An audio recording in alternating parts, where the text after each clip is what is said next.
Anuji, namaste. How are you? Namaste, Shikanji. Doing good. How are you doing? I'm doing well, doing well. So, who else is there from our Sewa team here? I mean, I'm just seeing. Uh, Soumya ji is there, Antima ji. That's a good group of people. So, wonderful.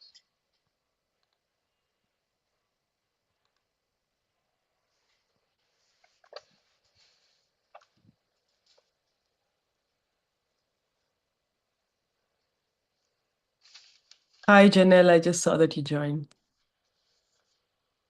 Hello, glad to be here. Oh, thank you for joining us today.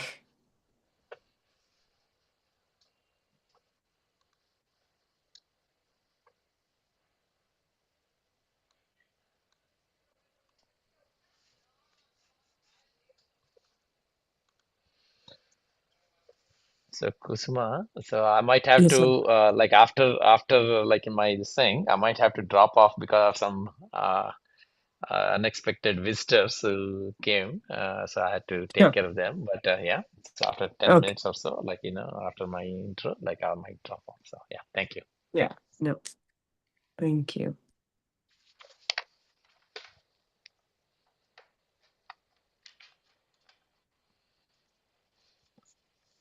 Thank each of those panelists. I mean, really do appreciate it. You taking time to come over here on a Wednesday afternoon. So I know it might be Wednesday morning on the West Coast, but yes. Mhm. So thank you very much for taking time. Really do appreciate it. Yeah. Soumyaji, I think your timer, we're at less than 1 minute. Okay, so.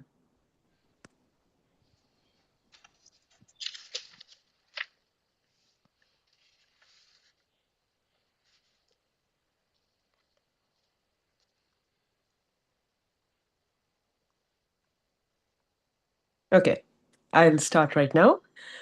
Namaste and a very warm welcome to everyone joining us for today's Policy Cafe on bridging the after school divide in California, access, equity, and community partnerships. I'm Kusma Buddhiraju, and I'm an economic policy and analytics leader with a decade of experience under my belt and associate director at Sewa USA. I'm currently doing my master's in public administration at Columbia University. It's my privilege to convene this conversation with such an accomplished group of scholars, practitioners, and community leaders here. So, for many families, the school bell does not end at 3 p.m., and it marks the start of a second question as to who is there for my children until I return. And in California, as one of the largest states, the question looms large enough to shape public policy, family stability, and the life chances for millions of children. California has one of the most ambitious expanded learning systems in the country, backed by more than $5.3 billion in state investment across major programs. And about 1.17 million children are currently in after school programs. But nearly 2.9 million more would love to be enrolled if it was available to them. So, this is why the conversation matters today. It's not a discussion about whether the after school programs matter. I think the investments in California, the parents' voices have already answered those questions. The real question here is about whether the access is equitable, whether implementation is sustainable, and whether partnerships are strong enough to convert public investment into lived opportunities for children and families. We also know that these programs matter beyond the classroom because parents report lower stress, greater peace of mind, and a stronger ability to remain productive at work when their children are safe in a quality after school setting.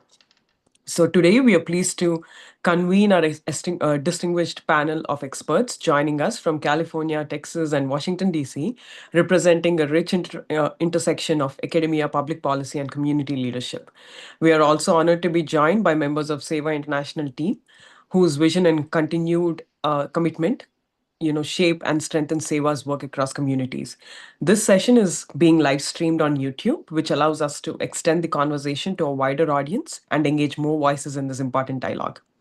So now it is my honor to invite Mr. Shrikant Gundavarpu, President of Sewa USA, to offer his opening remarks. Shrikant Gundavarpu is a distinguished Indian American entrepreneur based in Atlanta and a committed leader dedicated to advancing the spirit of selfless service.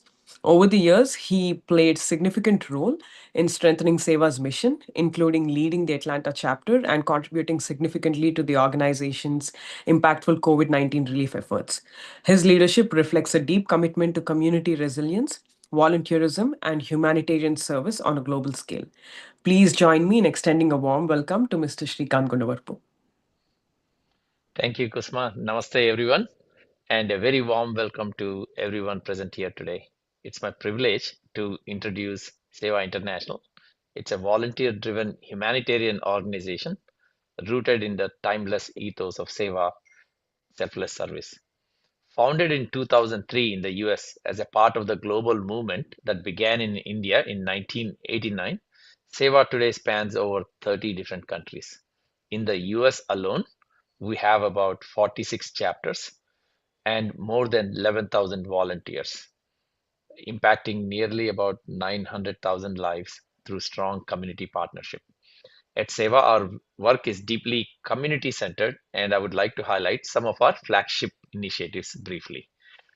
Our disaster response efforts are among our most critical commitments. We actively engage across all the three stages: rescue within the 72 hours, relief over the next 3 months, and long term rehab spanning several years, supporting millions of disaster affected individuals globally. Just this past weekend, I was in Houston in Rosharan, where the Cambodian community is there.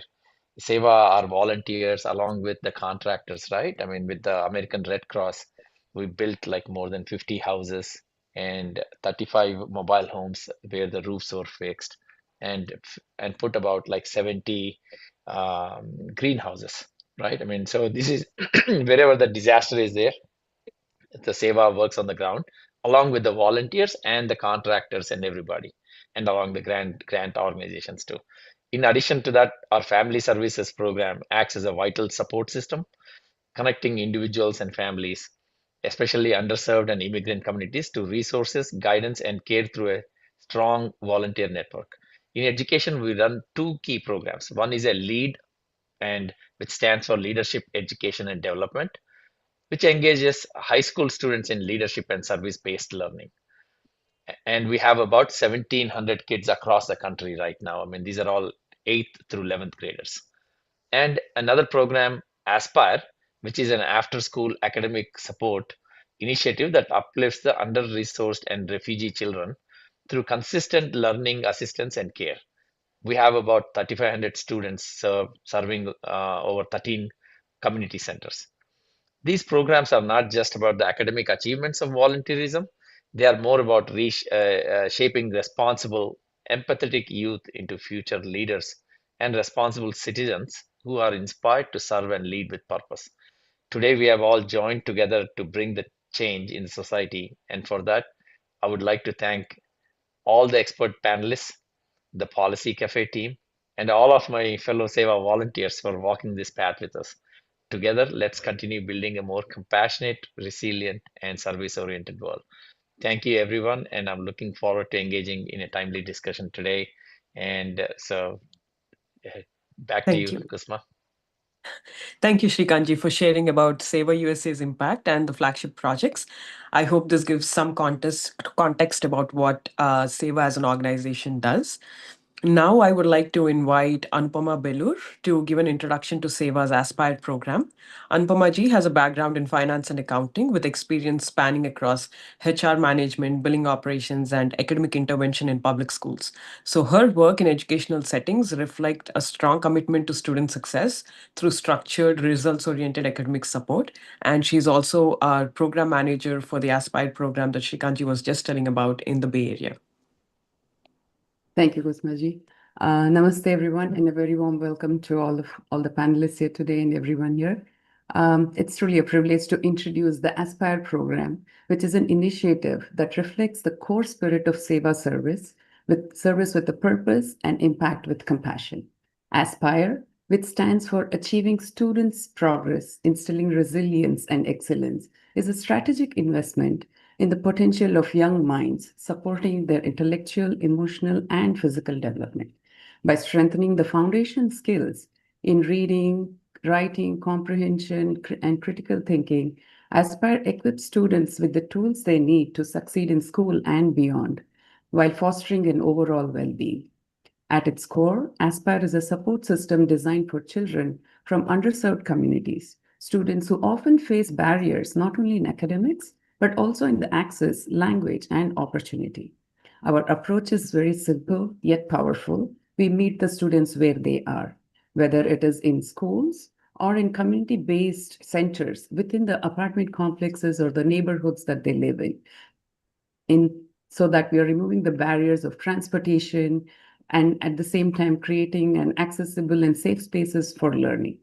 What began as a small initiative in Houston has now expanded to multiple centers. Aspire has grown steadily across cities such as Newark, New Jersey, Atlanta, and to Newark in the Bay Area, California, serving thousands of students and over 650 families across diverse communities. In the Bay Area, we are currently serving two school districts with plans to expand to a third one in Sunnyvale School District, especially for the after school program. Our team of academic interventionists support multiple schools, and the impact has been significant. Improved school attendance, stronger academic performances, enhanced language proficiency, and most importantly, we've seen an increase in the student confidence levels.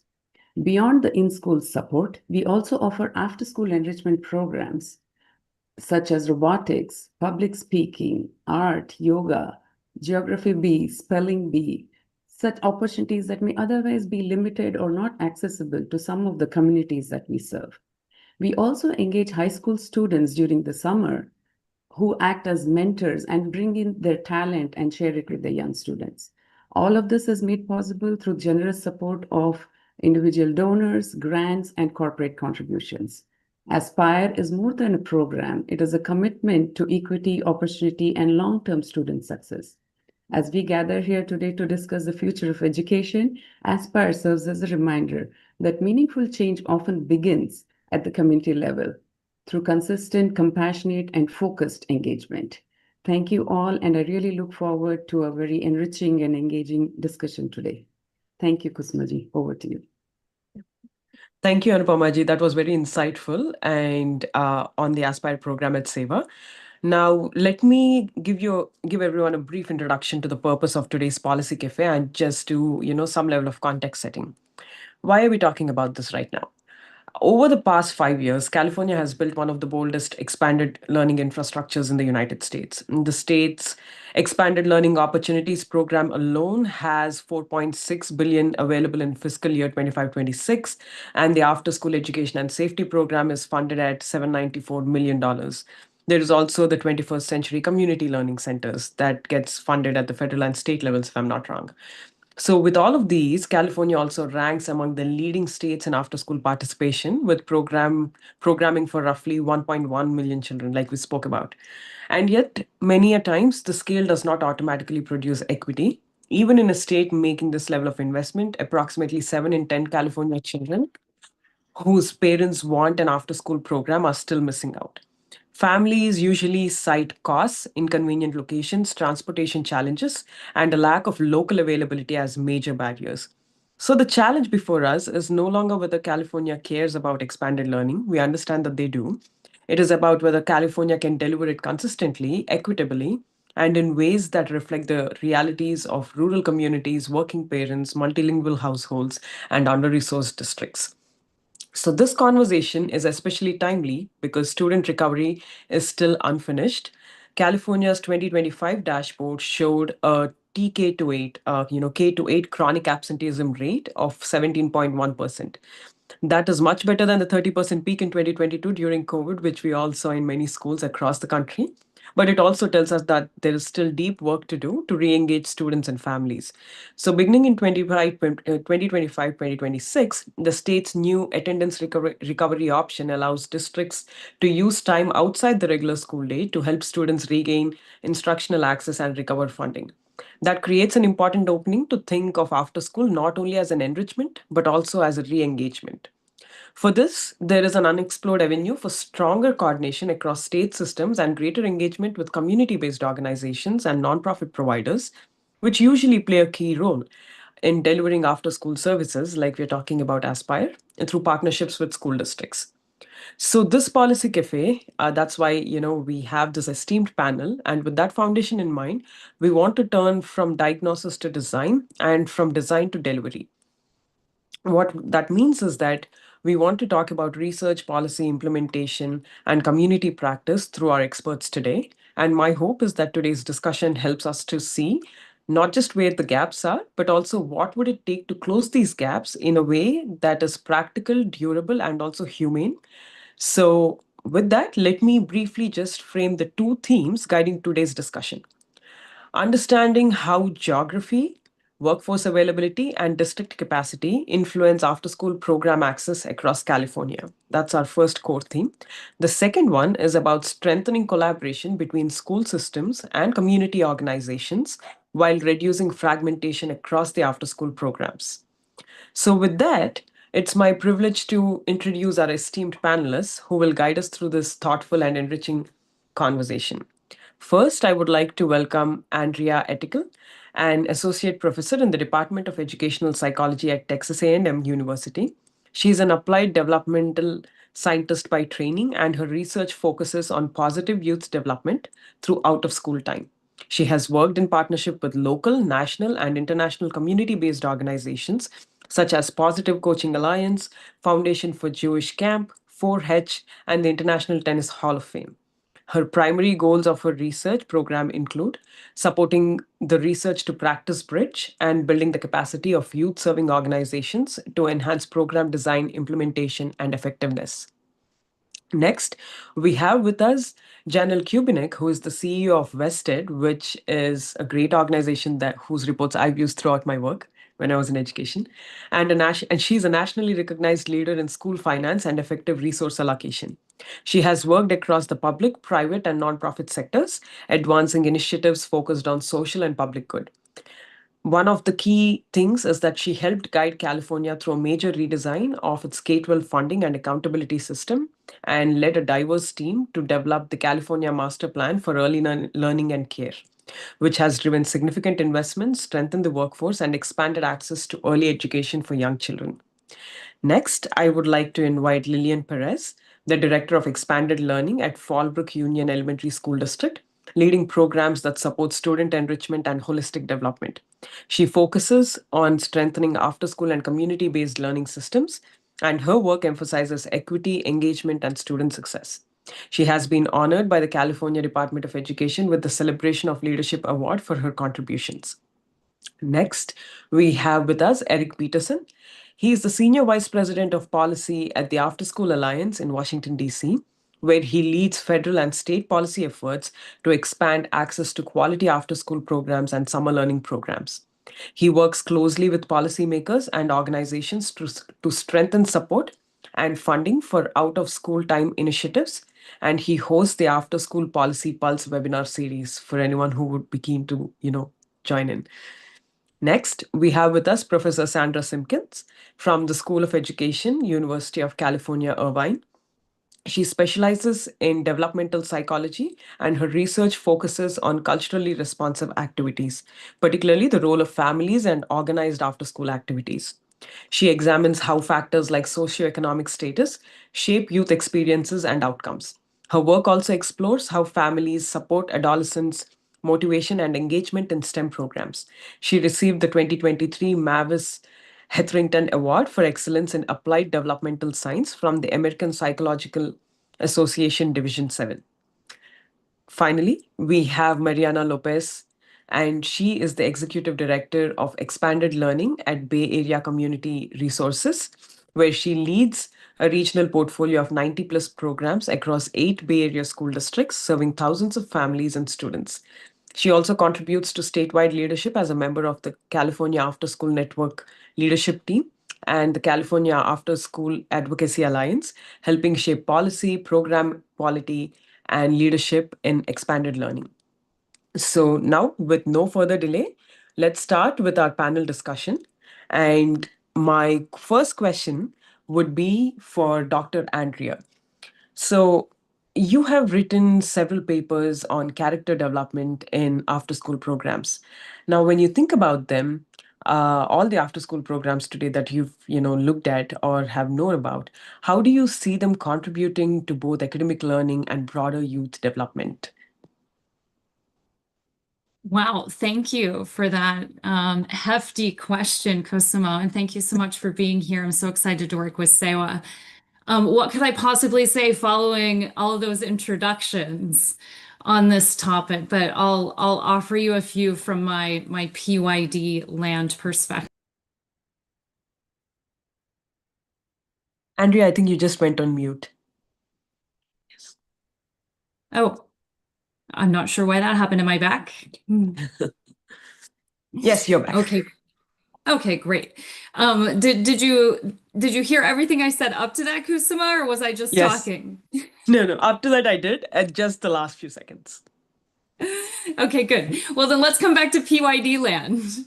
I was just going to say that I'm a PYD person, so I'm always going to talk about strengths-based approaches. But I think the first thing to make it salient here is where you started, Kusuma, with the access question, because these can be the best programs in the world. We can design the best programs there are, but they're not impacting anybody if they're not in the program.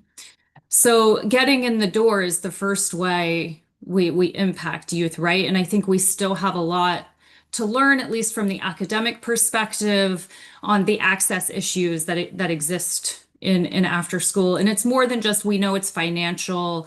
We also know it's interest based, especially when it comes to sports and the technical skills and such that are required. But I think it's much more than that, to the extent that when we think about access, we often put the onus on the kids and the families. Well, and we tell parents, well, just get your kids there. We tell schools, let them stay after school.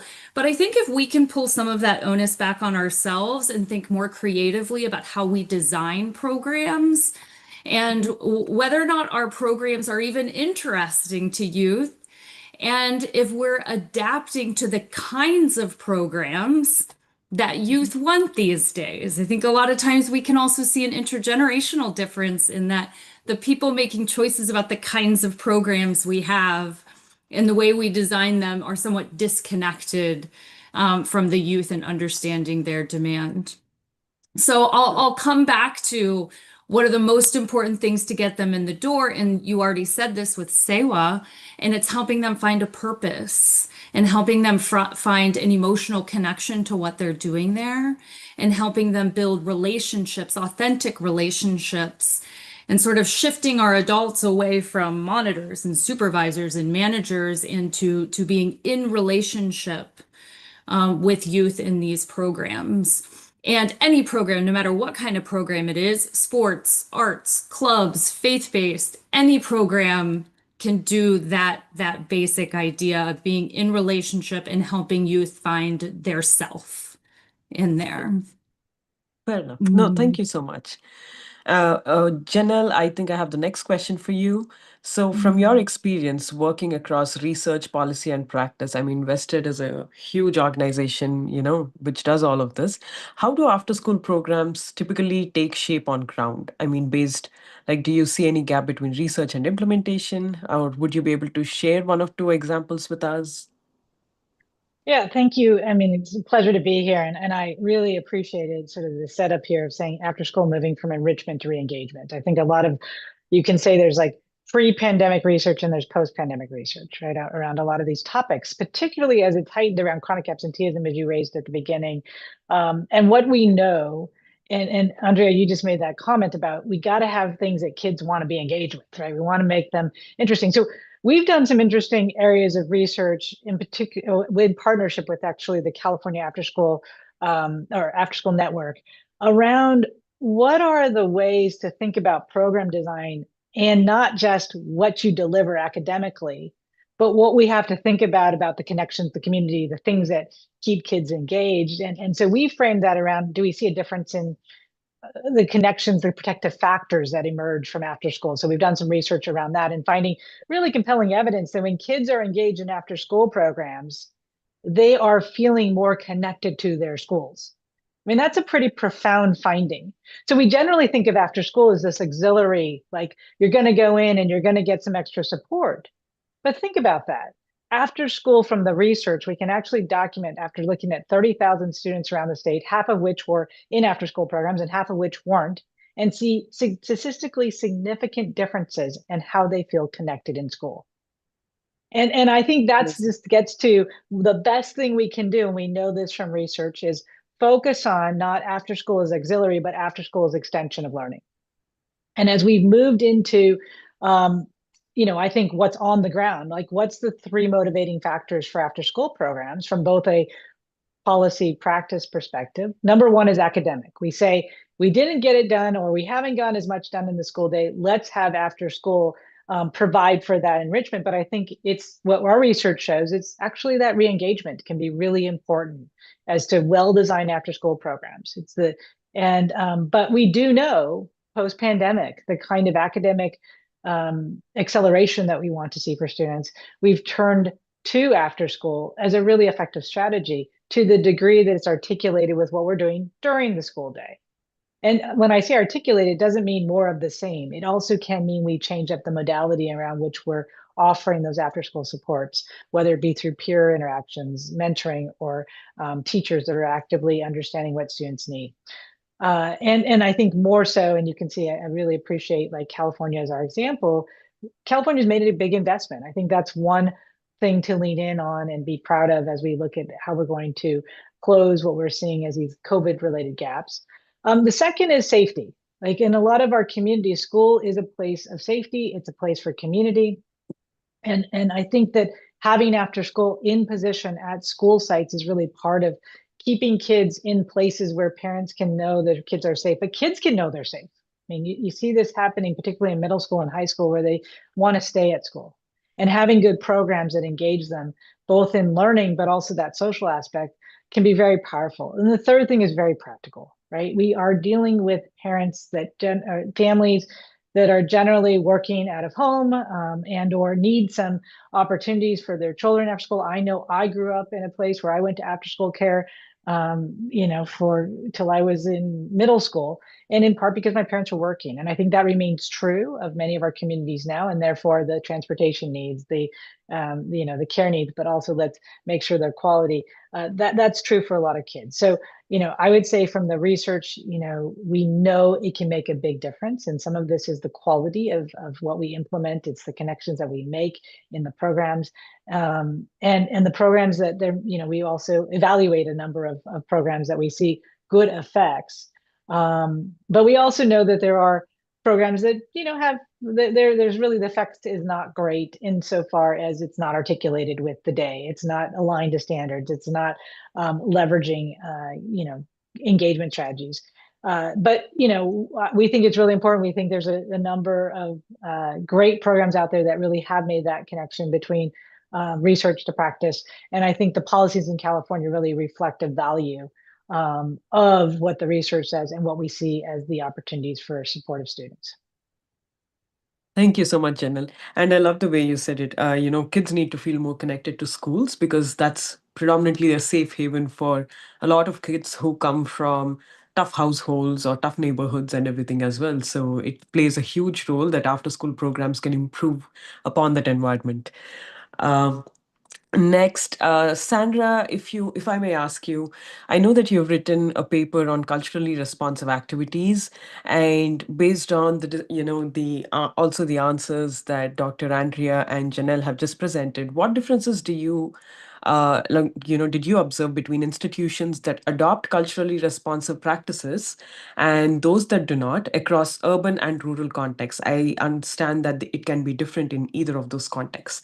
And any sort of impact that you have observed from, these two different contexts, and any other context that we're missing, like apart from the urban and rural context? So thank you for inviting me. It's an honor to be here. It's a big question, so with lots of components. So let me start to chip away at parts of it. I've been studying activities for a real long time, several decades. I believe in them, and they can make a world of difference for youth. I actually got into culturally responsive practices because of some work Andrea and I actually did together when she was in grad school. And we talked to kids, and some kids, they were Latina youth. This was in Arizona at the time. they didn't feel like they belonged there. And in fact, they felt marginalized. The leaders sometimes had great intentions, but they weren't being realized. And so we talk about activities, myself included, that they're a safe haven, that they're a place where youth feel empowered. And I think we need to make sure we're doing that, not just good intentions, but we're actually making that happen. Because a lot of those kids then quit the activities, which is what we don't want. So that's what sort of led me to culturally responsive activities, with the question of how can we make sure these are settings that support all youth? And when you talk about California, you have to talk about diversity. You have to talk about that throughout the United States, but it's quite clear in California. It's a very diverse population. And so when we talk about culturally responsive activities, we talk about 4 major components. We talk about caring, inclusive relationships. The youth staff relationships are absolutely critical for their continued engagement, participation, as well as their outcomes. We also talk about cultural and linguistic affirmation, so affirming their cultural practices. We talk about, the third one is empowerment and engagement. So making sure that staff believe in youth and that they are empowering them and centering the activity around their ways of doing things. And then finally, the fourth one is relevance and real world connection. So making sure what you're doing in activities is connected to youth lives and youth worlds. Now, when this happens, when we see this, you see participation, you see engagement, right? Because they don't just need to participate. Like Andrea said, the first problem is getting a program available. Then it's getting them in the door and getting them in the door consistency, because the biggest predictor is actually youth participating for multiple years. So we need to have that this participation over time. Then you have to have them engaged. So they're not a wallflower, they're actually engaged in the activity. And so when we have culturally responsive activities, we see them participating, they're engaging. When they're engaging, then they're learning, and you see greater leaps in development in terms of like self-concepts, self-confidence, self-motivation, their sense of belonging, their academic outcomes, their social outcomes. Part of the question was about rural and urban. Mm-hmm. I would argue we need this everywhere. There's nothing specific about rural and urban for this, but what's key is with culturally responsive, and now people are talking about culturally sustaining, is that it's responsive to the youth. And as Andrea mentioned, the parents may have a different perspective than the kids. So you need to be responsive to both, because you're serving both youth and families and programs. But that you need to be responsive on what is going on to youth in your local context. And that may be quite different for rural versus urban youth. I think we know less about rural youth from research than we do about urban youth. So I think it's something we need to study more. But with the culturally responsive, I see it as being critical to all different types of programs in all different locales. So awesome. No, thank you. And by the way, just for everyone, Dr. Simpkins and Dr. Etical were teacher and student at one point, if I'm not wrong. So that was an interesting thing for us when we put the panel together. So our next question is for Mariana. In your work with families and marginalized communities, how do after-school programs fit into students and families' everyday realities, like from whatever we've heard so far from our panelists, and institutional curricula? Like it's so different across different schools and different needs of different communities. So how do you think that after-school programs fit into that? Thank you. Thank you very much for inviting me. It's a pleasure to be here. Yes, so we currently serve about 20,000 students a day in the San Francisco Bay Area. And speaking of cultural relevance and sensitivity, we see every school community as their own culture, right? So we try really to serve each community with what they need.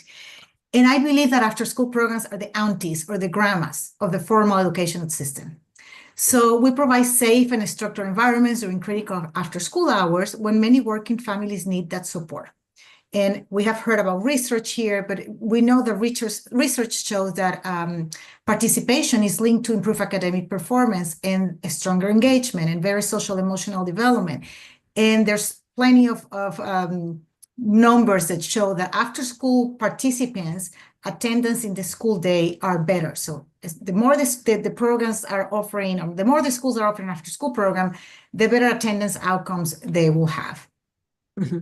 And more successful, right?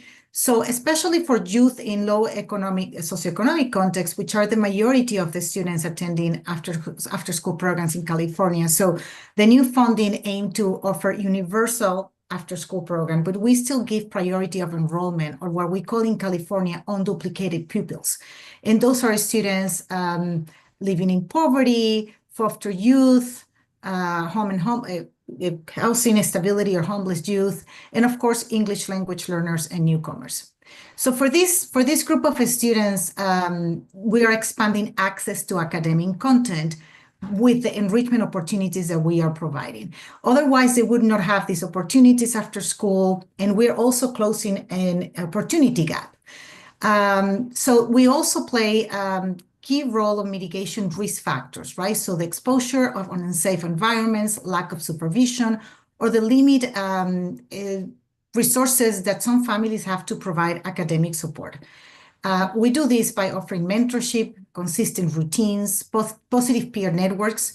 And in this way, after-school programs function not just as enrichment, but as a critical equity strategy that supports both the child development and the family stability. We at BACR give a special attention to the interests of the youth, so what we call youth voice, and the cultural backgrounds of the family. So when we design programs, our programs are going to look very different, even in the same school district, depending on the school you are attending. And I also want to mention that speaking on diversity in California, and with ELOP being more universal approach to everybody welcoming after school, we also have to be culturally responsive to what families think their students need in after school. We see families that don't want their students to do homework after school. They only want their kids to play.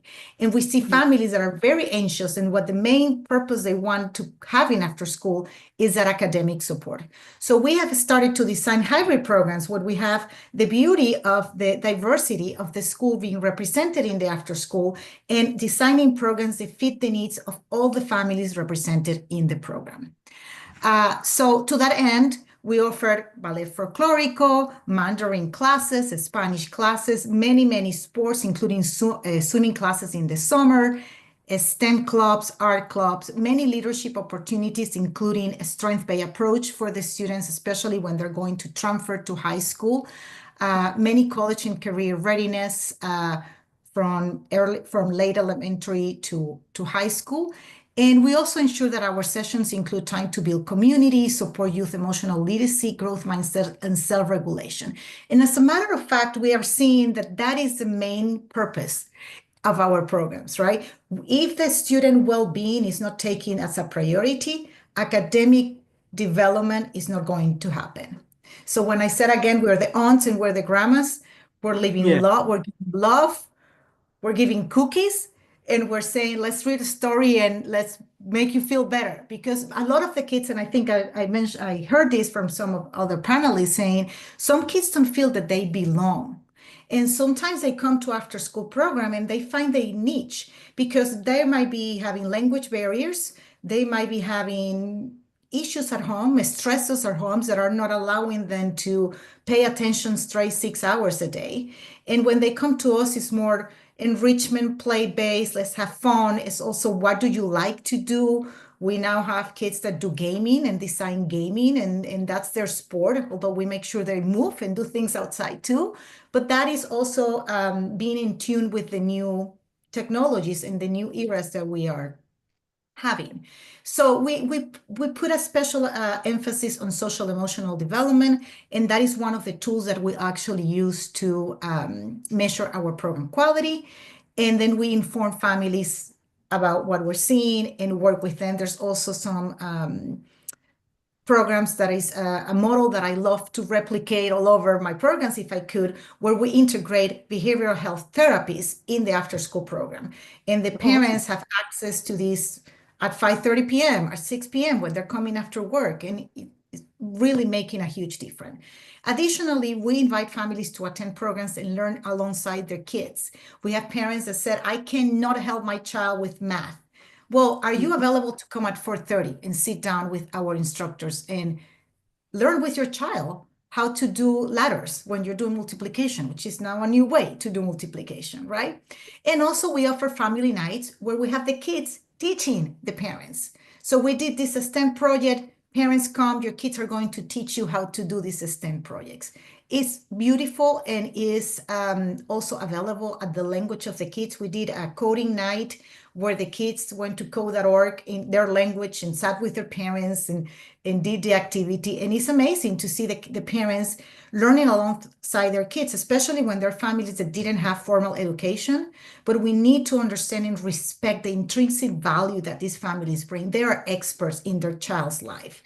So welcoming that as experts in the space, in the school setting, makes a huge difference and helps them build confidence. And for decades, we have consistently received overwhelming responses from participants indicating that they have at least one adult, one caring and trusting adult, and that they learn new things in school. So this is supporting also the curriculum that then they're going to have to access during the school day. We have also seen how kids who are not feeling successful in formal education find a spark in our enrichment offerings. I was talking to this a little bit. And of course, increasing confidence levels outside educational formal settings that then help them feel different in the school day. And we intentionally create a strong relationship with families and partner with the school day to offer engagement opportunities.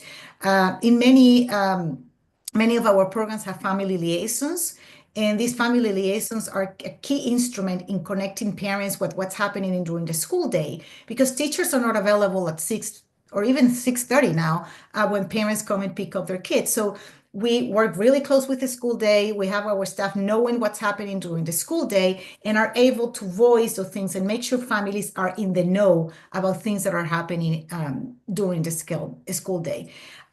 Also, our staff represents the communities we serve. Over 85% of our staff is from the communities where our programs are happening, and that's giving them firsthand life through experiences of what the kids are going through.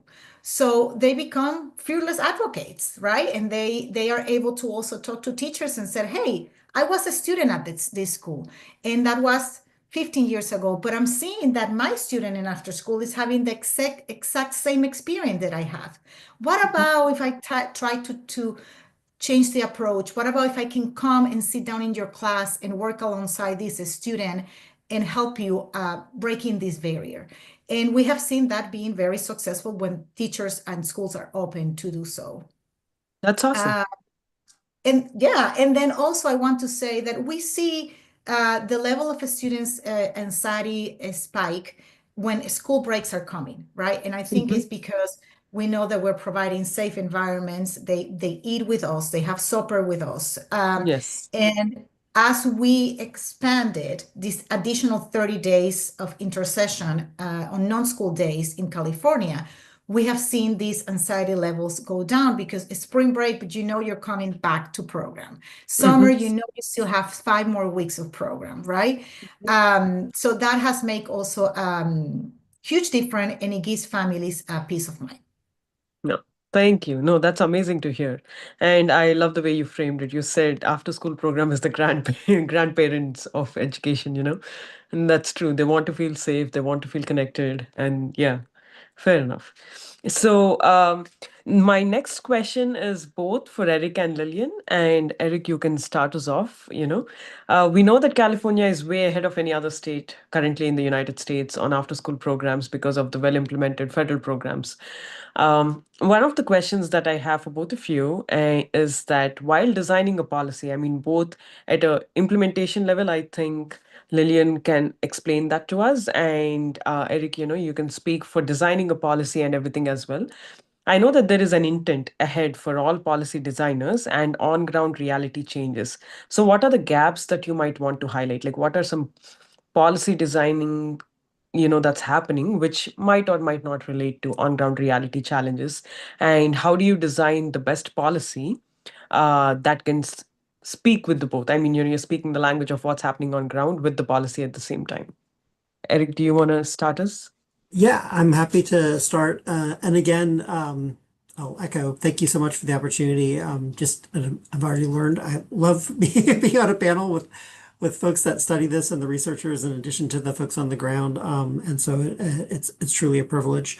So yes, as mentioned, Eric Peterson with the After School Alliance. I'd say on this sort of the disconnect between policy design um, and implementation. There are some challenges there, obviously. And I would, echo California has absolutely been a leader for the nation in not just in access to programs and in public funding and programs, but I would argue in a lot of respects in quality as well, with the quality standards that are in place through the California After School Network, through this California Department of Education.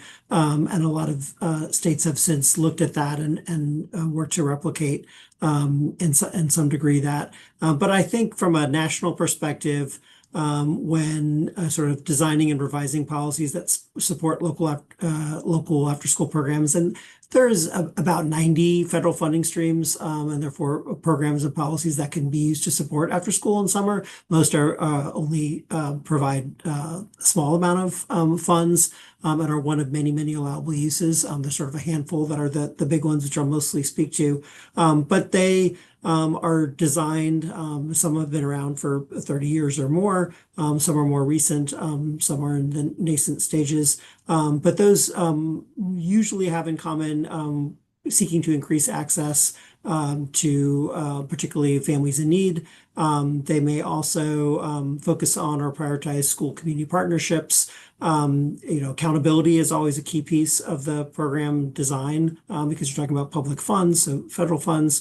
As has been mentioned, the goal or purpose of a quality out of school time program to provide a safe space where there's belonging. That's typically written into the design, as well as depending on the funding stream, focusing on the benefit for parents as well. So acknowledging that parents need, in order to be productive at work, need a safe, engaging place where their children can be while they're at work, whether it's work day, school day, or summer.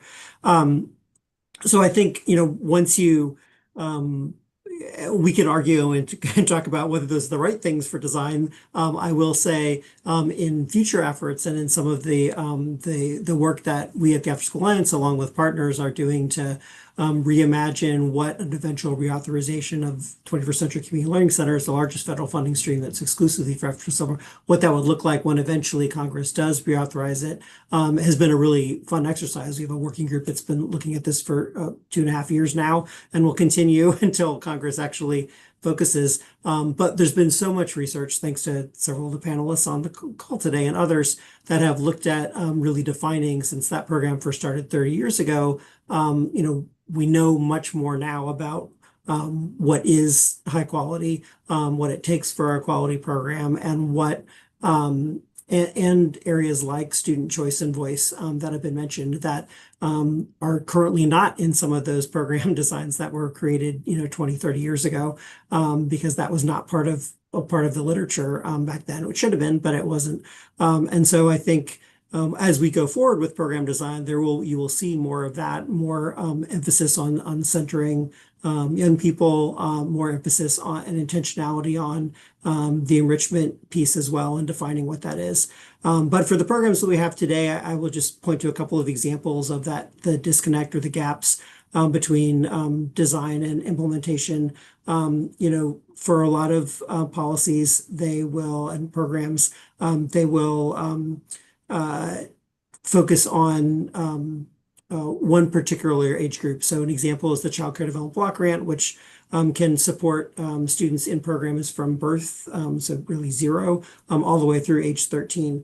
The majority of that funding goes to programs that are 0 to 5, and the policy is written from that perspective. It focuses on staff training, training for staff that are working with infants and toddlers, and it's the safety standards, and a lot of that is focused, and the development piece is focused on 0 to 5. But 44% of the students that are served by, or children that are served by that block grant, which is over $8 billion in federal funds, are actually school age students, so ages 6 to 13. And when you have a policy in place that focuses on, say, training in infant CPR and some of those other things, when it's clearly not needed. Instead, what we need is staff development and focuses on positive youth development and on being able to help identify and support young people who may be having mental health challenges or some of those other pieces. So there's disconnects like that also in 21st Century Community Learning Centers that's designed to support programs in ages for grades pre-K through 12th grade. But in the legislation language itself, it currently does not really make the difference or specify that students in an older youth high school program are going to have very different needs, and those programs look very different than the programs for younger elementary school students, even in terms of the number of days a week or hours a week that students may benefit or want to go to a program. And having much more sort of ability to sort of vote with their feet when they're older youth, and what those programs then need to look like. I think the last thing, I don't want to throw it over to Lillian for that perspective as well. But last thing I'll just say is around the partnership piece. So 21st Century Community Learning Centers and a lot of state funding streams to prioritize or incentivize school community partnerships. We know from the research that these programs work better for young people when there are those strong partnerships. But too often when the program design may incentivize those or prioritize those in sort of grant competitions, but on the ground, in reality, too often you'll see a transactional relationship of a contractor or subcontractor between the community partner, community-based organization, and the school district. And challenges around things like accessing student level data that is really needed for both the community partner and the school to be able to look at and track success of students in the program, be able to look at things like school day attendance and grades and other things to get a sense for how to best serve young people in the program. But local policies sometimes prohibit that sharing of data, privacy laws, et cetera. And so, navigating that on the ground and being able to follow the spirit of the law, but also find ways when you're implementing that at the end of the day, put the student first and sort of build around that. I could say a lot more on this, but I will pause there. Oh, that was amazing. Thank you. Lillian, your thoughts, please. I'm going to just expand a little on what my colleague Eric said. I do believe, California, we are leaders in after-school policy, but implementation varies from district to district, and that's one of the gaps we have to continue to work on. Instead of expanding access, we need to sustain quality systems. So even within a small district like mine, we have the 6 migrant rural school district schools, and then I have 2 on a military base on Camp Pendleton. And just between those 2 and 6 schools, there's such a vast difference in resources that I have that I can use to support our students. I think another gap is policy versus reality, like Eric mentioned also. Alignment with the school day is another barrier. Many of our programs are trying to align with the schools, but there's almost like what do you want to call it? Like not just a barrier, but there's some pushback from our daytime teachers wanting to say, like, I'm done, the day is over, now it's after school program. So I'm still fighting to build that in my small district, but I've seen that across speaking to other ELO directors that this is a battle that continues to happen. So it's trying to see that the school day doesn't end for our students at 2 o'clock just because the bell rang. Our school day continues until 6 p.m. And so that's been really important for me as a prior administrator, really using my expert teachers, bringing in reading intervention teachers, counselors, social workers to continue to build like a school after school, right? So that we have all those services in place. I think that's been important in getting teacher buy-in. So our teachers now feel more connected to the after school program. Also just looking at data. I think that's a big piece that's missing in many districts. We are so worried about being in compliance that we fail to stop and just sit back and look at the data. What is the data telling us? Where do our students need support? Where do our families need support. Just as Mariana mentioned earlier, we also focus on building the whole family, right? Because we know if we are taking care of their children and we bring our parents and families in, we can help educate them too on the importance of education and get their support. So we've also started a one-stop shop in our school district where we have parents who can receive basic needs, food, clothing. We bring in a mobile food pantry. And then we also have our students who can receive hopefully all the academic support and enrichment opportunities throughout the afternoon. Yeah. No, that's awesome. And no, this was very interesting to learn because yes, on-ground implementation has a very different connotation to, the policy design. And I worked with charter schools for 6 years at the school district level, and I could see that the needs of several schools across the geographies were much different, and the needs of every student are also different, to be honest. Uh, I'll revert back to Dr. Andrea just, for another question. So you are like, Sewa at Sewa, we run after school programs and we are an NGO slash like a nonprofit. And I think we just want to learn, I think, what are some of the practical strategies that Seva or any other NGOs can adopt to design after school programs in the communities that they serve? And how do you, so that we can effectively support holistic youth development? What are some things that you think we could do to make sure that we meet the students where their needs are? Yeah, thank you for that question. I mean, my first response is just keep doing what you're doing. I mean, how much fun and expertise have we heard right here in this room? So I'm trying to think here of what I can add that's different than what I've heard, but I think I mostly will just reinforce the wonderful things that I've heard here. One thing I think is important is improving some of our resources and emphasis around evaluation. Because evaluation isn't just did your program work, but evaluation also helps us make our programs better. So, and that doesn't just mean third-party evaluation. So I work with a lot of youth-serving organizations around evaluation capacity and building the capacity within your program to be evaluators of your own program. And one like tiny change that can really shift for implementation is empowering your leaders to also be evaluators. Like we all can think about this as teachers, even the panel in this room, you had a particular outcome you wanted out of this panel, Kusama. So you came up with questions and said, oh, I better ask these questions if I want to get this out of it. For every leader running a program, they're evaluators. They're doing an activity and then they're looking back and asking themselves, did that work? So in the same way that we talk about empowering youth voice and listening to youth, I think we could do more of that with our staff as well, so that our staff just they're not just robots implementing this list of things you told me to do today. They're invested as evaluators. They have expertise and input to help make this thing you're asking them to do better. That tiny shift I have seen shift programs I've worked with. You walk in the door. Oh, this drives me nuts. I walk into a door and I see a bunch of adults just standing along the walls while kids are doing something in the middle of the gym.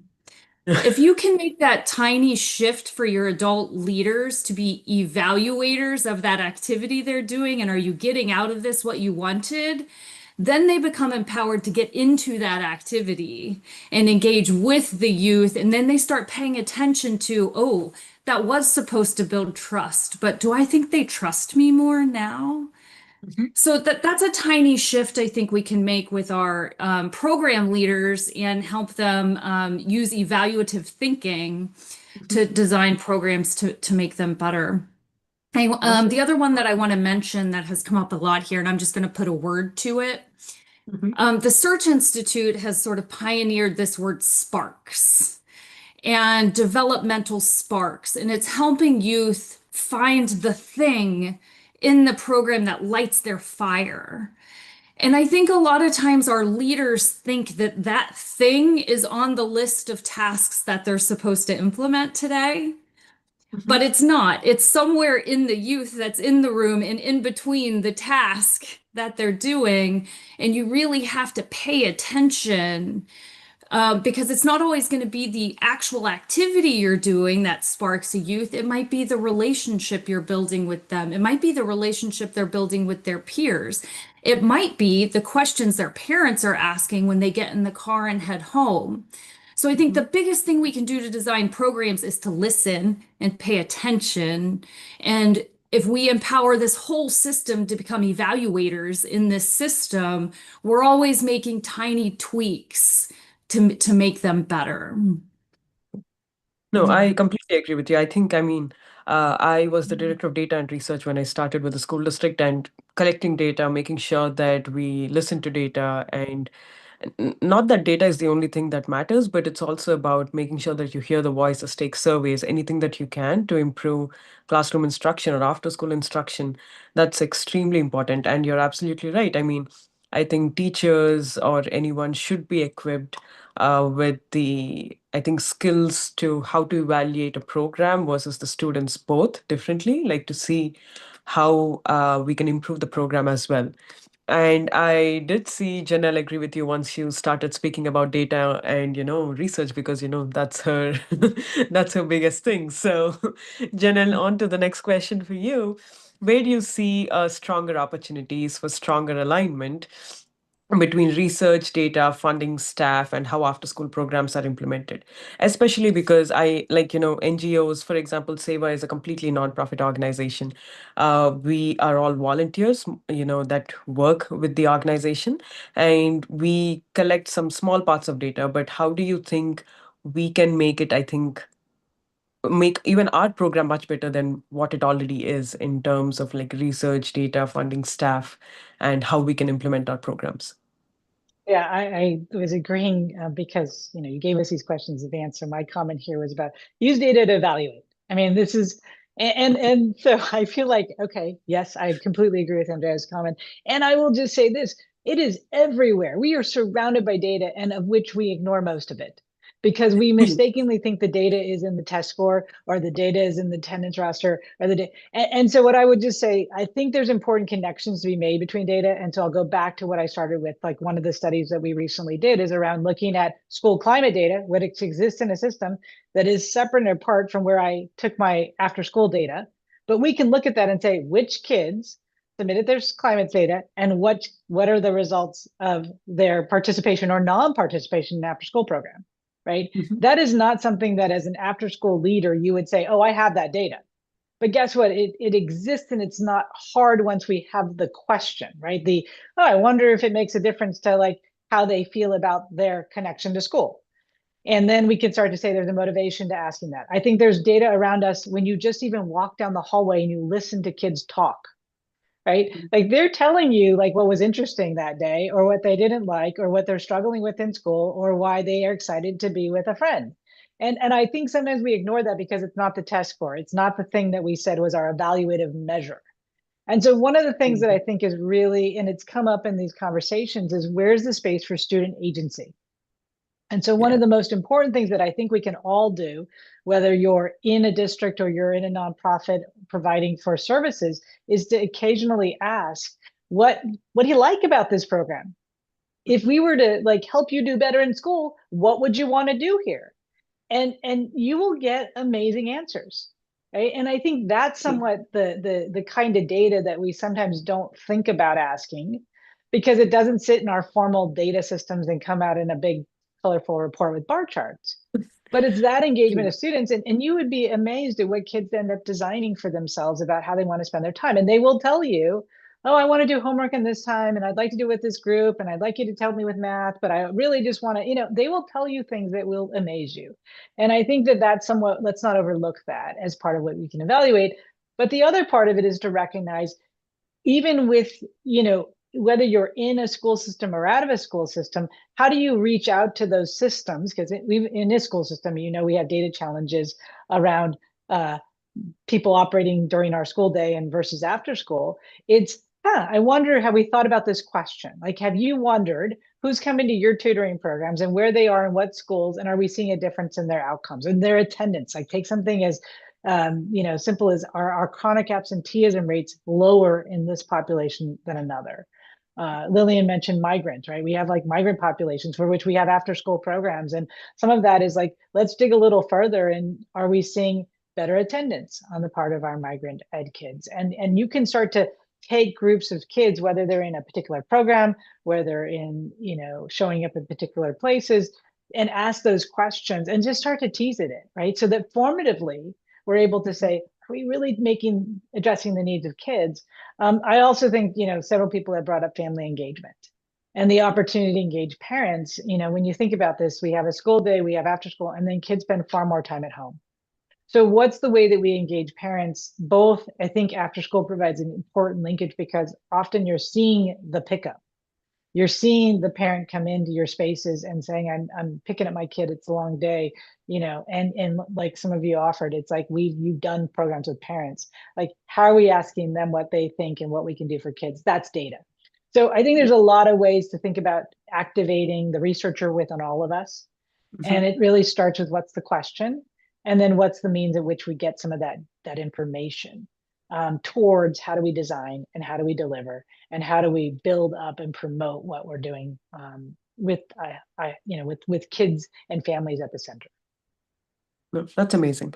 And I think just as a short follow-up, do you think it's because I think human minds are mainly perceived to view data as numbers and not predominantly as qualitative information that makes it hard to act on this one or use this I as think a that's part of it. I think we are told like data is this like report, and we're underappreciating the level of information we have. And then what we've also done is, because we are fixated sometimes on the numbers of things, we've underestimated what it means to really engage with even that as a source. So we treat things as status rather than meaning like I have the report, I'm done, rather than this ongoing process of learning. I think that's one of the things we struggle with in our education systems generally is we talk about learning as a process, but then we look at a lot of things as compliance, which is I got that report and I'm done. So there's a mental model of how we interact with the design and the evaluation and the creation and the constant improvement that it takes for us to have a really effective learning system. Awesome. That was amazing because I love data. So anyone who talks about data is automatically, I'm just going to listen too much. Next to Dr. Simpkins. So how do organized after-school activities and family support shape adolescents' transition as we talk about how important family support is? How does it shape adolescents' transition into adulthood and influence their STEM motivation? Or honestly, I mean, STEM motivation, but there are so many other things also coming up right now. And what's the current status of California on this particular topic? So thank you for that. Again, another question. We could probably have like a different webinar on each one of these topics. But so I'm going to highlight a few things, and then we can follow up, see what people are interested in most. So most of my research focuses on families and activities. Part of that is because when you look at kids' time use, they actually spend over 80% of the time that they're awake. Their waking hours is spent outside of school, 80%, which is huge. And it just gets bigger for adults. It's bigger for youth, like, young children. There's a lot that happens there. And for some youth feel completely marginalized at school. And that often happens also within STEM. And so families and organized after-school activities, we often hear from the voices of youth, are sources of strength and support for them. And so we have many kids who don't feel supported at school, but they do at their activity or with their family. And so to me, you can't understand youth development without understanding families and organized activities. So how do they do that? Some of that is the strength and support that they provide these kids. You've heard a lot from Andrea, Janella, other people about youth agency. One of the great things about activities is their flexibility. And so they can adjust. It's also youth agency in picking what they're interested in. And what I find really interesting, so I'll give you a sneak peek. We're doing this meta-analysis, we're finishing up. And we looked at, and the meta-analysis is looking at whether the associations between participation in activities and youth academic outcomes. We're looking at attendance, grades, test scores, and educational attainment. It didn't really matter if the activity was an academically oriented activity or not. So it could be an athletic activity. It could be, scouting. It could be an academic activity. And the effects on, say, grades or test scores didn't significantly vary across the type, right? So what are activities doing? I do believe they are helping youth academically, though I would argue they have the biggest effects on other aspects of development, like having youth feel good about themselves, learning. We look at some data showing that the habits they learn, like if they're into physical activity, art activities, they have those as leisure pursuits when they're adults. And so youth are learning habits, they're learning behaviors, they're learning skills, they're learning belief systems in these activities and with their families that they're taking into adulthood. So I think, how do families and activities help youth to the transition to adulthood? It is with skills in various areas of development, like character development, like Andrea mentioned, physical health, academically, all of those kinds of things.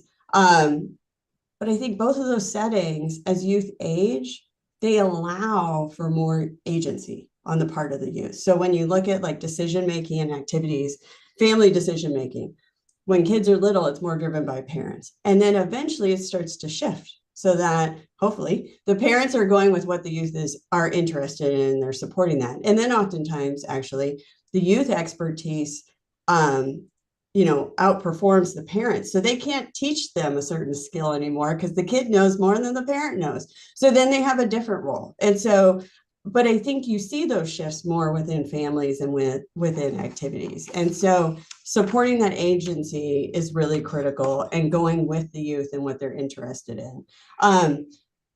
With STEM in particular, I think in activities, they often get exposed to what, like, for example, when I interviewed high school students and I said, do you want a career in STEM? And they looked at me like, no, are you kidding? And I said, okay, what would you like to do? They said, I would like to design airplanes. And I was like, well, that would be a STEM career. So but in activities, and so they're not being exposed to some of this in school, like what the possibilities are and the connection between their interest and then what they could do. Those kinds of things happen in after school. They see the joy of not just learning to regurgitate for a test, but they see the joy of learning, the cool aspects of STEM or other areas of development. And then that really connects. Like a math activity I work with now, they talk about how many parks are in different communities, the air quality in different communities, and they talk about their community. And so just connecting mathematics to a problem that they're seeing in their community makes a world of difference for them in understanding the value of mathematics. And so I think those kinds of things, the youth agency, following youth lead, and also just remembering the joy of these topics and as Andrew called it, sparks, but like sparky interest in these things. Yeah. Some of the key ways I think activities and families help youth with STEM and just transitioning to adulthood in general. Fair enough. There was this one time, like out of context, that I was doing a small after school program back in India. And it was, kids were like, why do we study coordinate geometry? What's the point of this? But then you show them that this is how also flights go from one place to the next place and everything else. And this is why coordinate geometry is so important and helpful. It just was like, the real world application, the experiential learning helps them get more excited about Right. And what there's they're so many trying to learn. demands on Yeah. teachers and schools on all that they have to cover. And so in after school, they have restraints, right? In terms of the funding, in terms of programming, they do have restraints, but they typically have fewer. And so then they can make those connections are so critical for youth motivation that, it's just, you see the fun of learning in activities. So. Definitely. No, that's helpful. Thank you so much. Mariana, on to you next. Based on, the discussion so far, I think one of the biggest questions that we had here was what changes in policy would enable after-school programs to effectively reduce youth crime and substance use, especially in terms of staff capacity and training. We see that I've also particularly been involved in opening schools in South Carolina, especially for kids who who were out of the public school system, so they needed a place to go and graduate and things like that. And school in itself, and then after school, was very helpful to reduce the recidivism rate, at least among youth crime. So I just wanted to get your thoughts on that. Thank you. Yeah, I think in general, when we're talking about policy, we can say that we're dealing with attention, and hopefully the attention gets really creative, right? Because we have like, these are the things we want to happen in after school, but this is how much money you have to make it work. And even in a state of California where we're having a 4.6 billion investment, in my experience, working across 8 school districts in the Bay Area in San Francisco, is that the cities in San Francisco that have additional money for youth development programs, like let's say Oakland and San Francisco, that's where I really can see a robust, super high quality program. That's where I can have many staff working full time. I mean, I have programs that have as many as 30 staff, right? So when we're talking about right now in California, we have all this money, we have all this flexibility with the fundings for ELOP. We're also dealing with a compliance mindset. And that is putting unnecessary limitations on what we do with this money. So in some districts, we see that they're very creative in how they invest their money, and they can, and I don't know, I don't think it was mentioned also, but this big investment, it goes up to 6th grade. So to your question, right, prevention on youth using drugs or accessing, being involved in gang activity or accessing substance abuse and all the things, we don't currently have the right level of funding to really design robust, dynamic programs for older youth. And also, with the new ELOP funding in California, we're now serving 4 years old. 4 years old are entering schools, 4 years old are staying until 6 p.m., having a 9-hour day, a school day, right? And the funding is the same for TK through 6, but to work with your TKK kids, 4 to 6 years old, you need to have double the staff, basically 1-to-10 ratio instead of 1-to-20. And also, that the needs of that age group are very different, right, than, let's say, a 10-year-old. And so funding, if we're going to look at prevention, we need to look at funding strategies, and we need to look at, speaking of compliance mindset, we need to look at how compartmentalized funding is in different sectors, right? So what is the money that we have here for youth wellness and prevention and mental health? And what is the fund that we have here for after-school programs? And how do we blend those two and create this amazing program that serves the whole child?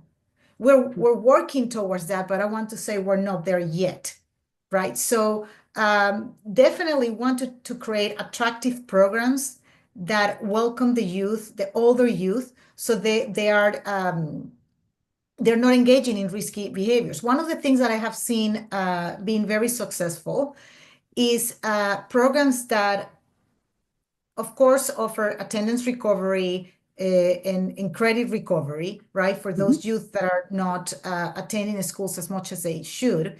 But also, and we have talked about youth voice and youth agency, also connecting with the community to really embark on the career and college exploration, and partnering with community members that allow kids to have internships, that come to the school and teach skills to the kids, that the kids, especially in high school or maybe 7th grade, 8th grade, they're starting to see, oh, this has a meaning for me. This has sense to me, because what they want is to get a job, because they don't have enough food at the table, and they don't get to get all the things that teenagers want to get.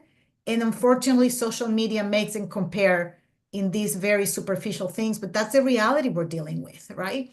and Yeah. offering spaces where they can have a voice and be leaders. Okay, this is something you don't like in the community. Well, let's create a TEDx club. Hey, let's do something and write a paper that you can go and talk to your council members in the civic center. And starting doing things that have really, really meaning to youth and not coming from the adults know what the youth need, but being humble and asking the youth, what do you need? What do you want? And starting operating from that sense instead of because I'm adult and I know better than you, or because I come from another social economic status, I do know better than you. We have to change that mindset. Otherwise, we're not going to reach these youth. And we know that we have a horrible mental health crisis, and that is leading also to youth consuming drugs. We see elementary kids with marijuana in the schools, right? Like the vaping. I mean, like this is real, right? So it's when we get to design these very robust programs that the kids want to be in the program. And of course, I also want to say with policies and that tension that I was referring, is also really understanding that high quality after school programs don't look like the school day. After school programs are not academic remediation programs. Okay, we need to start being realistic about this. Yes, we want to support what is happening in the school day, but the capacity of the instructors that we have after school program is going to support different developments in the youth than the teachers are supporting during the school day. The teachers are burnt out too, and we need to also understand when we're creating policies, our educators are burnt out, totally burnt out. I see it. I mean, we want teachers that want to work in after school, that also find their spark in after school, that are not thinking about academic minutes, they're not thinking about the test score, but they're thinking about what brings them joy that they can teach the youth. So when the youth come in their classroom, they have a different relationship with them, and then their learning experience change. So we need to create policies that create awareness, that have this at the center, that have youth at the center. And also that really, in California specifically, that are really in tune with the gap that we have in what the school districts, sometimes leaders in boards, of course, they have understandably, they have their goals, and they're usually academic goals. But if we are so tied to those academic goals and don't see the child development as a whole, we're missing the mark. We're missing the mark, and we're putting limitations again in what we can do or not do. Fair point. I will say also that PD opportunities, I think that was part of your question as well. And I want to mention this, okay? So again, $4.6 billion sounds like a lot of money, but you also mentioned there's 1 million kids in the waiting list. We have kids in the waiting list. We're still operating on like, the kids have to be here 5 days a week. The kids have to come here until 6. And I am always fighting that. I'm like, wait, there's families that can only see their kids on Wednesdays from 3 to 6 because that's the day they don't work. So that kid is not going to come to program on Wednesdays. That's fine. There are kids that need to be here 3 days a week because that's what the family needs. So we need to be operating more family need, youth need. Now, when it comes to the PD opportunities for the staff, the budget doesn't really allow us to offer robust PD opportunities because we have limited time with these instructors, right? Usually 30 to 45 minutes of prep before program. But again, you are, I mean, if you look at my programs, and we also put an emphasis on continuous quality improvement, and I was hearing here about the importance of data. One of the trainings we offered for over 95 coordinators was planning with data. Because what we do, we do program observations, we do have all these quality indicators, and then what's next? What happened next? But then we have a huge gap. And it's that the program coordinator is not the one with the 1-to-20 ratio in the classroom after school doing the activities. Those are the program leaders, the instructors. But we lack on funding and time to train the instructors. So we're currently developing a very simple framework that supports coordinators observing instructors day to day and have a side-by-side coaching model that's going to allow to coach on the go. But this has to be like a 10-minute a day thing. So you're never going to go in depth there, right? So talking about policy, talking about prevention, right? We need to be able to offer training outside the school days for the instructors that are going to work with the youth to understand how to recognize risk factors. How do I recognize trauma indicators? How do I recognize that this kid might be involved in gang? How do I recognize that this kid might be using drugs? Or how are even drugs called now, right? So they can have those, that they can be equipped to support the whole child. Currently, that's not in any policy. Currently, that's not considered necessarily on funding. And also, I want to say we spend maybe $300,000, $400,000 a year on recruitment because our staff constantly is rotating, right? And I think we have a decent retention rate in the agency, but I also imagine retraining the staff, right? So if we were to offer better pay rates and better hours that include also That again falls into the benefits, funding then we will scenario. have a Yes. higher retention. We have great retention with coordinators and managers. We have coordinators that have been with us for 10 years, but that is not the case with instructors, and it's very, very difficult. And last thing I want to talk about policy that comes with funding. The expanded learning funding in California doesn't have cost of living adjustments considered also. So keeping up, but the state have very strict requirements about minimum wages that go up every year, and the cost of living in the state is crazy, and this is not fixed, right? So we are really, really struggling also with keeping up with this, increases. And again, I think we need a whole another policy cafe just to talk yes, about but then that when we particular were piece working with later. cities like San Definitely. Francisco or Oakland that have additional funding for youth, Yes. then we are able to offer different pay ranges or have True. instructors that are working 30 hours a Fair week enough. and then doing push-ins during the school day. And they're also learning from teachers, and they can transfer that learning to the after school to support with academic skill practice. True. So I think we need to look at this, at the youth needs, the family needs, and start creating policies around that. Thank you so much. No, that's helpful.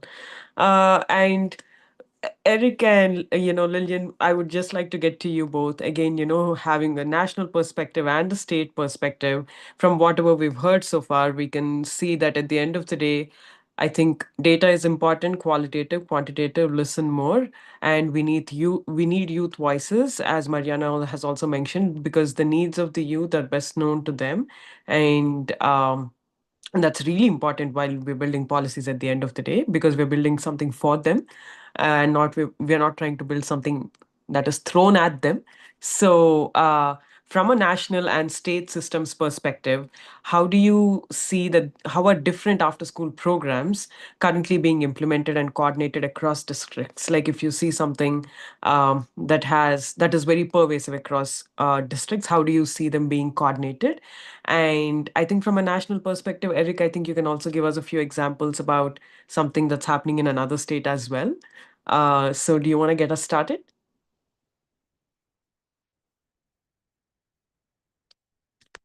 You're currently on mute. Yes, sorry about that. Yeah, I was looking for it. It was hiding. Yeah, I'll be brief. I think in terms of how programs are coordinated and implemented, in some examples from states, one commonality obviously is the federal funding, which I mentioned. The 21st Century Community Learning Center is a Chocolate Road Block Grant. There's also Title I, which goes to Part A, which goes to schools. So for school providers, which public schools are currently the largest provider of after-school and summer learning programs, followed by nonprofits and faith-based organizations and others, cities, Parks and Rec.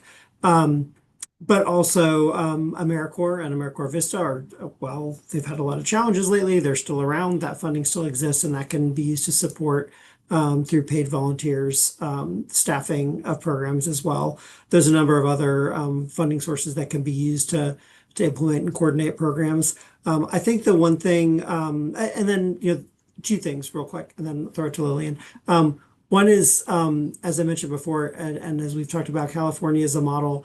We've seen, though, the investment in after school and summer programs at the state level really explode and take off. And a lot of that came out of the pandemic. There was federal funding from some of the pandemic relief programs that went to states that were set aside for after school and summer, that states for the first time had funds that they could set up their own grant programs where they weren't investing their own state money before. And out of that, we've seen 13 states take that idea and use their own state budget and funds to have state-funded programs. Obviously, California's been doing that since the early 2000s, first with ACEs and then now with the LOP.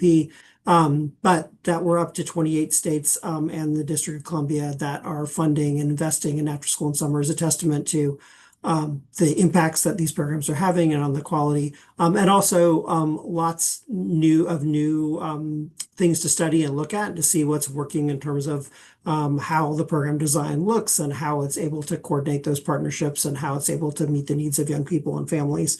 The last thing I'll say around this question is because I don't think I've heard it come up a lot yet, but I want to really talk about the role of capacity building and the role of intermediaries. So that's another thing we've seen in the last 20 years that did not exist before in sort of latchkey kids or in other iterations of after school and summer programs and expanded learning, is that we've seen at the state level. Every state now has a statewide after school network. There are literally dozens of citywide intermediaries and regional intermediaries, as well as groups at the national level, and in some states, multiple statewide organizations that are really serving a really important need here of helping collect the data, helping with providing professional development opportunities and training to staff, helping identify what's working in those successful strategies, making the connections between the research and the practice, helping replicate through trainings, through state conferences, through mentorships between experienced providers and sort of new providers, helping them learn from what's happened before them. So that capacity building piece, whether it's on the fundraising side, the data side, whether it's on the staff training side, and so many other functions of intermediate organizations, I think really has strengthened the field in a way that that would be hard to predict 20 years ago. And I see that as a sign of optimism and strength in the future, that we can continue to grow and build that capacity of local organizations moving forward to tap into all the great research that's out there. And I'll throw it to Lindley. So from a district perspective, as mentioned before, California is now running their program under one big umbrella, combining the ELO funding, ACEs, 21st Century. So I think that's allowed the schools to have centralized leadership.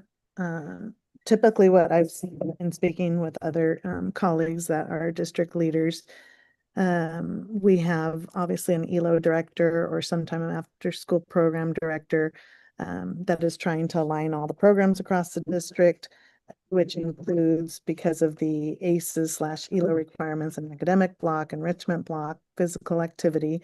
It also, in our district specifically, we've been able to hire site coordinators, after school admin, to help run the program. And that's due to the need for much training for what we call our frontline youth. So our community partners who are very young adults. We've actually developed a program in Fallbrook that's aligned to the California After School Standards just to train our youth development practitioners. And I know Mariana spoke about that a bit because we're seeing such a need. But I think just having one person now coordinating all these programs has really given us some consistency across the school and flexibility too. And lastly, the strong use of community partnerships. That's something that we, as directors, are all focused on, really trying to bring in all our community partners to support our students and focusing on the whole child. I think that's been a big message being pushed to all the districts, the academic, the social, the physical, and bringing in our families as well to support them. So that's where I see our districts in California going right now. No, that's amazing. That's amazing. And just for all of our panelists, we'll start with Andrea again. These are for your closing remarks. If, looking ahead, what do you think California can change to run a successful after-school program? And please choose your perspective on how you want to answer this question based on, your expertise. And if we could keep this to 2 minutes each, then, we'll be right on time. Okay, I mean, that's a big question, Kusuma. Okay, I think here's what I would lean into, and this will reveal the developmental scientist in me. One of the emphases in developmental science right now is really around developmental relationships. And I think a key takeaway for me in this space is that everything is relational.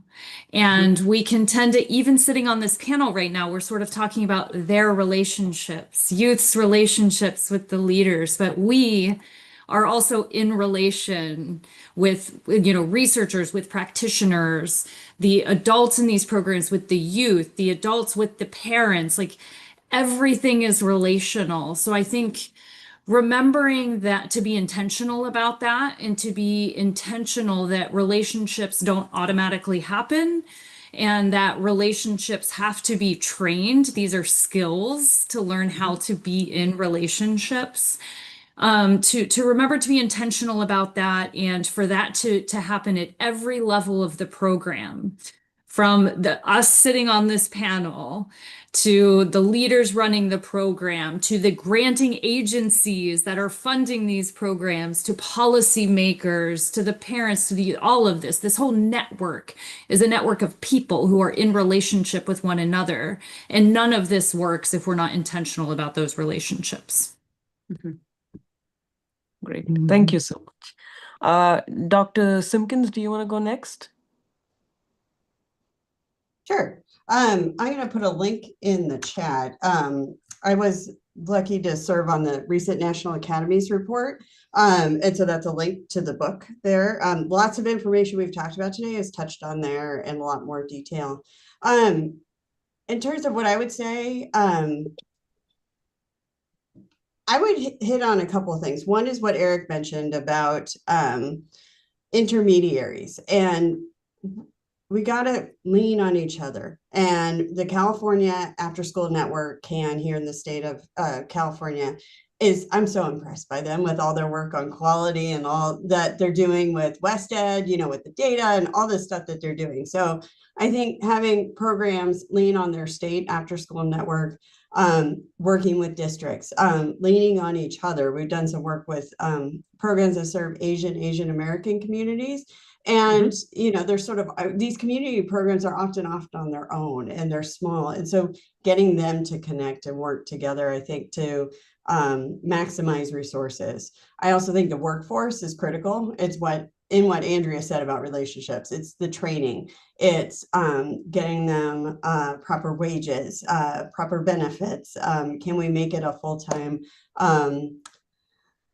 career path for people in California? Diversity is going to be key. And so thinking about not just, I've looked a lot of racial, ethnic, gender diversity, but thinking about youth in foster care, thinking about youth in these different, the justice system, all those kinds of youth. And as Mariana mentioned, I'm an adolescent researcher. And so there isn't much funding at this point thinking about adolescents and how do we help them transition to adulthood. And I understand why there's more supervisory concerns for younger youth, but I think it's sort of a missed opportunity in adolescents to help spark their interest and launch them to a successful adulthood. Thank you. Janelle, do you want to go next? Sure. I will just close with, I feel like we're talking a lot about intentionality and realizing that we're sort of defined in some ways by funding. So this has come up in a number of comments that we tend to go, we have a grant. What do we have to do to meet the grant? And what you're hearing Mariana say is, and Lillian, like they're managing the real world of like, yes, you have a grant, but we have a kid that exists in multiple places and ways in our system. So as we talk about the relational, I think there's also, we have to be able to contemplate very intentionally that we have grants that ask different things of us. And you may have not the full control, but so from a policy perspective, how do we start to bring that up around what is becoming integrated, what is really relational, what really has to be the design of these systems so that we're not just always accepting it comes to us this way, so we will operate around it. And I think, what are we learning from the experiences that we're seeing in the field? Where's the data that helps us understand how we evolve policy? around the type of partnerships, around the type of relationships that are really essential as we see highly effective after-school programs. Fair enough. Lillian, do you want to go next? Sorry, I was muted. Thank you for sharing that, Janelle, because that's exactly how we feel. I think California needs to continue to move towards quality-centered systems that are defined by several factors. Student engagement, what are our students actively participating in, not just present? Student voice and choice, like we spoke before. Enrichment depth, are they meaningful experiences? Are we getting students to provide feedback? For our upper grades, are we headed towards college and career readiness? So there's so many factors. Safe and supportive environments. Do our students feel connected, included, supported by staff? And lastly, the skill development piece. So I really think we just need to move from compliance to quality for our programs, continue building quality, and supporting for improvement model is very important as well. So that's where my feelings are coming from. Awesome. Mariana? Well, I think despite challenges, California is doing an amazing work in after school programs, right? Like I think, and I will attribute a lot of this to the California After School Network, the quality standards that they have created. There's also the National After School Association. They have competencies for the work in expanded learning. And I think we need to look more at promising practices. If you work with CAN, if you work with the California After School Network, if you work with Expanded Learning Division of the California Department of Education, you know that the continuous improvement mindset is real, right? So it's actually part of one of the reports that districts have to give every year to the state, right? Like, what are your quality indicators that you're going to be working on next year, right? So, and that can be done better in some places, others we know that it's not perfect, but it's a good start. And I think is just continuing with trying to blend resources that we have. I mean, we have schools that have a community school coordinator, an expanded learning coordinator, and when they work together as a team, possibilities are endless for the families and the youth, right? So that's one example. Right now, we're working with the California After School Advocacy Alliance on introducing a bill, AB 2430, which is proposing to move some unspent fundings for older youth. So again, the continuous quality improvement, we're always looking at what are the things that we need to be doing, and there's action. There's always action to try to fill in these gaps. Working with youth, working with humans never ends. Never ends. You think you have seen it all, and something's going to happen in your program next day. Something's going to happen. So I think that's the mindset that we have to have. We have to be on this mindset of being adaptive, flexible. If you're not flexible, you cannot work in expanded learning, period. Don't do it. I mean, you have to be flexible, and you need to find the joy and the smile of the children, knowing that you're going to be facing many challenges every day. So yeah, that's for me, my closing. Like, continuous quality improvement is a mindset, and is what takes us to great programs and great offerings for the youth. Awesome. Thank you. Eric, your thoughts, please. Yeah, briefly, as has been said, California is really a leader here. So I wouldn't presume to know what they would need to do better. But I do think continuing to look for ways with policy and practice to strengthen the partnerships between schools and community districts. A lot of the funding goes directly to schools, and some states have opted for funding to go directly to community-based organizations. So in that partnership, there's more of an equal dynamic in terms of who gets the funding. And then the other two, which have been mentioned, but thinking about at the state level, increasing focus and funding for older youth programs specifically, as was mentioned with the bill, but then also summer programs. So California also could benefit, I think, from some dedicated funding and support around summer programs as well. And the last thing I'll say, I'll just drop my contact info in the chat too. As I mentioned before, we're working at the national level around thinking through for 21st Century Community Learning Centers in particular, what a new version of that would look like when the bill is eventually reauthorized by Congress, no time soon, but in the next 3 to 5 years. And welcome folks' input and thoughts on that as well. Oh, that's amazing. Thank you, Eric. That is absolutely helpful. This has been an amazing conversation, and I got to learn a lot more as well. So, just to summarize, I think our conversations as best as I can, because all of you have given me so many things that I think I might not be able to do justice, but I'll try. Uh, is that one of the first things is being intentional about who we are serving, how we are serving them, and how we are building programs around those kids and their needs is one of the most important things. And the core challenge here is not just about access, while access is a very big issue. It's also about making sure that those who have access to current after school programs have meaningful access and a high quality of engagement with the particular after school program, and that it doesn't just serve as an academic extension but also something that can pique their spark, or give them motivation to learn something beyond what they would do during the classroom hours. And this after school program must evolve predominantly into a holistic ecosystem, not just, like I said, being academic. And for this mindset, I think the biggest thing that we need is data and evaluation, not just and also that's a multi-pronged approach. It is, of course, you evaluate your kids to see if the recidivism rates have gone down or if the incident reports have gone down, because I used to look at incident management reports for schools myself. And Janelle has also mentioned other data points apart from your academic data points that you look at, and making sure that you give weightage to qualitative information and conversations about what the teachers are observing and what students might need is also as important. And I think Janelle gave I think it was a good statement. Let me just say, what was it called? Activate our inner researchers. So, how do we activate the inner researcher in our teachers, in our students, and in everyone in the system so that we can make this holistic and well-rounded programs for our kids?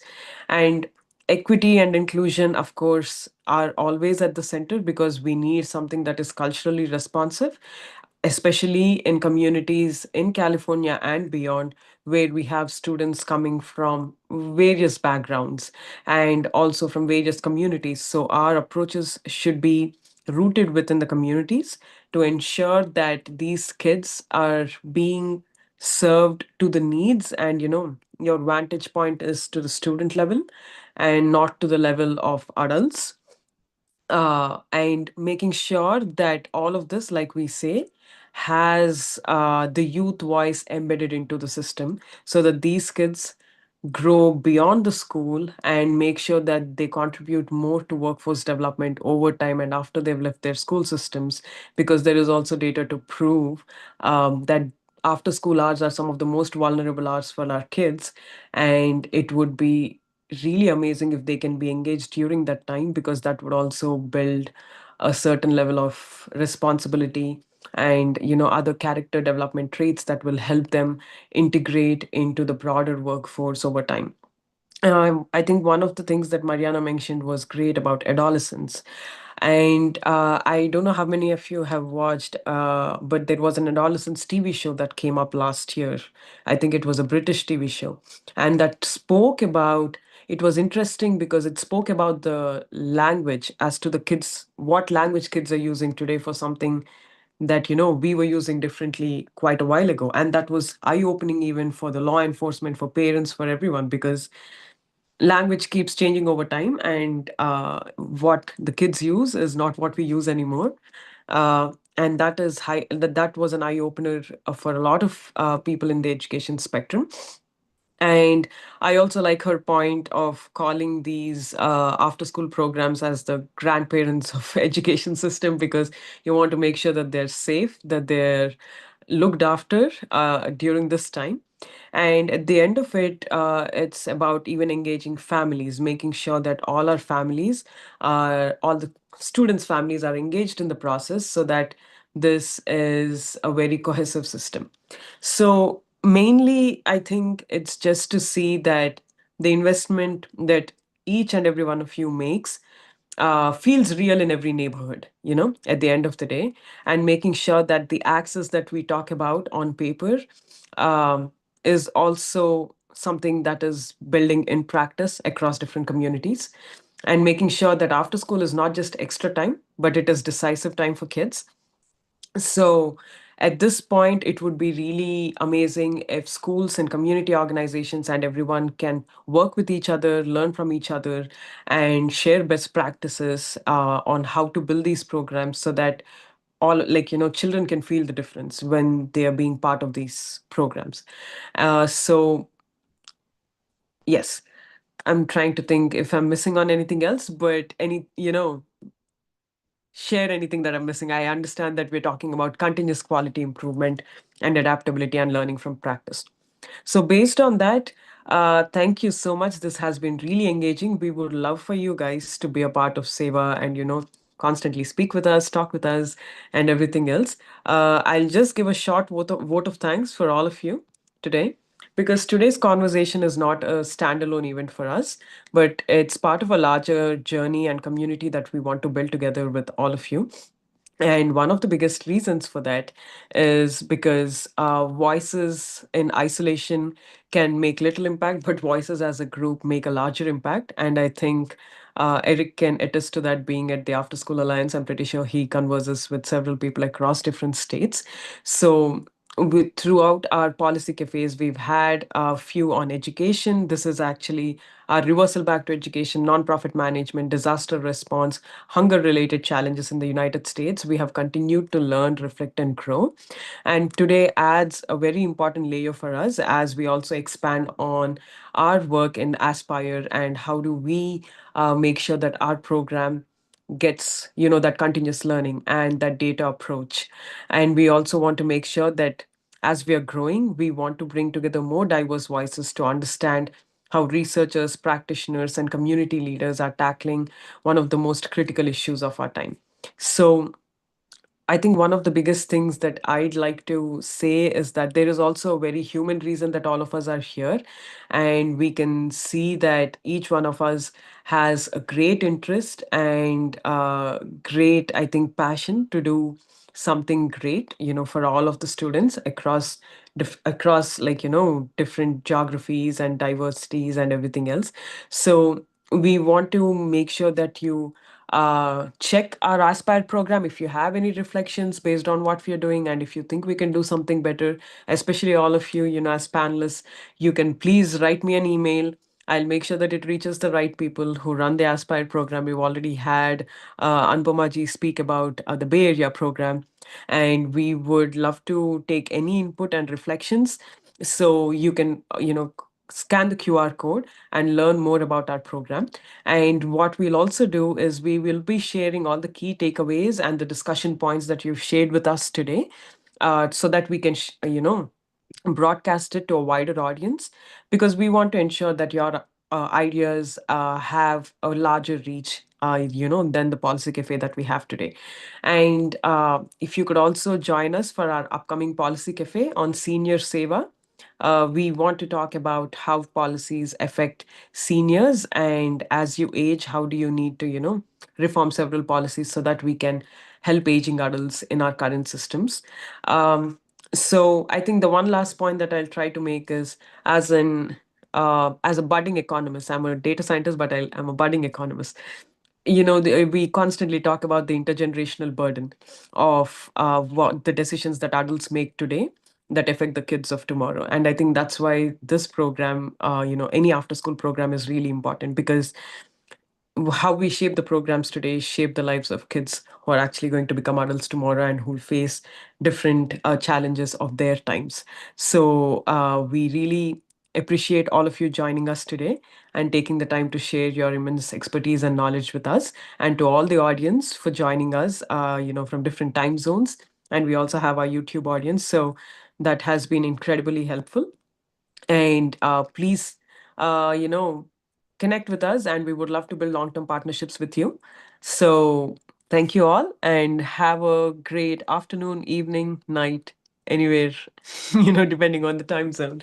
But appreciate everyone being here. Thank you so much. Yeah, thanks so much. And then I just shared my email address as well. I would love to connect with everyone and try to see how we can make use of all the connections and make our Sewa Aspire program much more beneficial to the larger audience. Thanks, everyone. And thanks, Kusma, for bringing this together. Not at all. Thank you so much. Bye.